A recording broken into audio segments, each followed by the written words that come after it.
Welcome back to the Sports News Analysis YouTube channel. My name is Mike. The Indianapolis Colts, in an absolute thriller to begin Wild Card Weekend, defeat the Kansas City Chiefs 45-44. And really so many different layers of this game to really uncover here and to analyze and to some case scrutinize. But the bottom line, the Colts down 38-10 with a little more than 13 minutes to go in the third quarter, come back and win the game 45-44 in one of the most epic playoff games you'll ever see. And what made this game epic for me was the play of both quarterbacks. 8 touchdowns combined between the two quarterbacks. Both quarterbacks, you had Alex Smith throwing for over 375 yards. You had Andrew Luck, who, remember, had to come back from the big deficit, throwing for over 430 yards. And just a magnificent game by the two quarterbacks, especially in the comeback, Andrew Luck. This is a guy, a second-year quarterback, who at 31-10 at halftime, the Colts come out the first possession of the third quarter. Andrew Luck throws an interception on the first play for his third interception of the game. The Chiefs drive the ball down and score again to make it 38-10, a 28-point lead, and Andrew Luck still has the resolve to bring his team back, all the way back, against the Chiefs. And you saw Luck's ability to extend plays, a little bit in the scrambling department, but I more mean his ability to move in the pocket, his ability to extend plays, his ability to get the ball in the hands of T.Y. Hilton, who had 224 of those yards that Andrew Luck did throw for.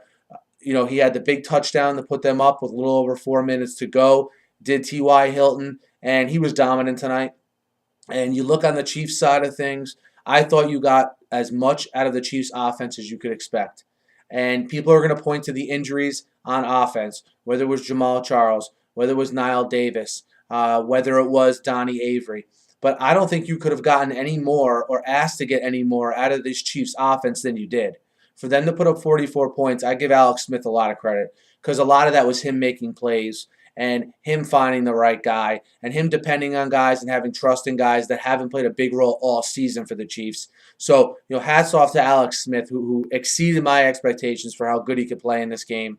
But in the end, I think the injury to Brandon Flowers on the defensive side of the ball for the Chiefs, and when you combine that with the fact that the Chiefs have let up a lot of big plays all season, this isn't a new thing for this Chiefs defense.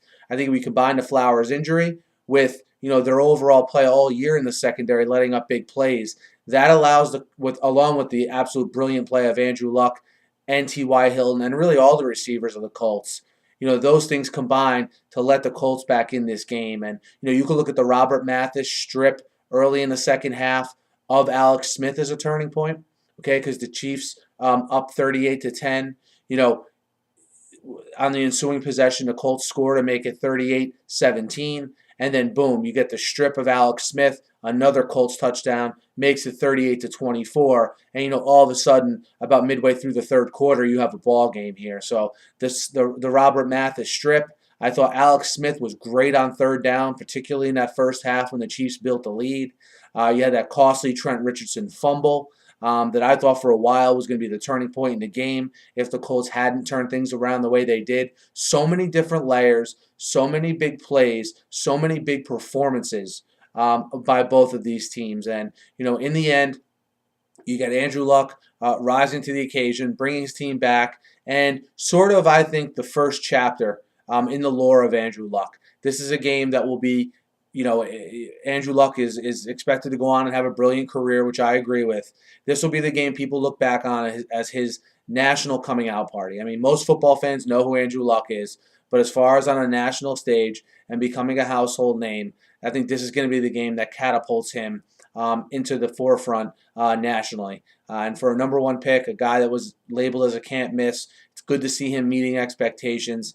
And but again, I don't want to take anything away from the Chiefs.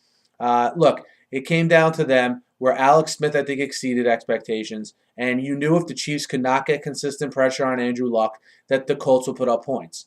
Maybe not 45 points, but you knew this was capable of happening. And when the Chiefs were putting pressure on Luck, a little pressure on him, forcing turnovers, again, 3 interceptions by Luck in the first, two in the first half, 1 on the first drive of the second half. Things were going the Chiefs' way, but they stopped getting the requisite pressure on Luck, and then from there, things sort of snowballed on them. And you have what you had. the Colts come back and win. It's not determined yet who the Colts will come back and play next week. All right, we still have to wait for that second wild card game between Cincinnati and the Chargers to take place tomorrow. But Indianapolis will survive onto the divisional round. The Chiefs will be going home. But look, 11-5 off a 2-14 season. They afforded themselves very well in this playoff game. Certainly nothing to hang their heads about. I know they're professionals. There's no moral defeats or not moral defeat, but there's no such thing as a good loss. I get that, but I think this is about as close as it comes. And expect the Chiefs to work on that secondary a little bit to shore it up. That was really their Achilles heel in all their losses this year. But other than that, good season for the Chiefs. The Colts move on. Andrew Luck, his coming out party. Guys, let me know what you guys think. Hit me up in the YouTube comments. And T.Y. Hilton as well, the guy at 224 receiving yards. Guys, let me know what you thought of this game. Hit me up in the comments. Hit me up on Twitter as well. Be sure to subscribe to my channel. I'm previewing and recapping every playoff game. Doing a lot of NFL draft stuff. I already have about 15 or 16 NFL draft videos up, so check those out. And just subscribe, guys. Talking NFL all year round. Thanks again for listening. Have a great night.